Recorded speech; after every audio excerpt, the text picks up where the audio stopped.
কেইদিনমান আগত মাত্ৰ এডিআৰই পৰীক্ষা হৈ গৈছিল ৰিজাল্ট দিব ফেব্ৰুৱাৰীৰ শেষ সপ্তাহত নহলে মাৰ্চৰ প্ৰথম সপ্তাহত শিক্ষক নিযুক্তিৰ প্ৰক্ৰিয়া চলি আছে 5500 শিক্ষক নিযুক্তিৰ প্ৰক্ৰিয়া চলি আছে কিন্তু মই থমকি ৰোৱা নাই 5500 নিযুক্তিৰ প্ৰক্ৰিয়া চলি থকাৰ সময়তে নতুনকৈ আকৌ 4500 পদৰ আমি বিজ্ঞাপন দিলো এটা এডিআৰই পৰীক্ষাৰ ফলাফল দিম আৰু লগে লগে নতুন পদৰো আমি বিজ্ঞাপন মুকলি কৰি দিম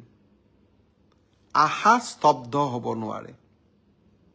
আমাৰ সপোনবিলাকক আমি পম খেদি থাকিম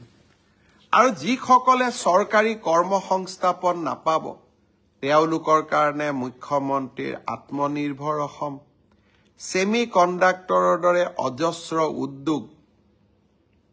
আমি সকলোৰে বাবে এখন সপোনৰ অসম ভূমি আমি নিৰ্মাণ কৰিম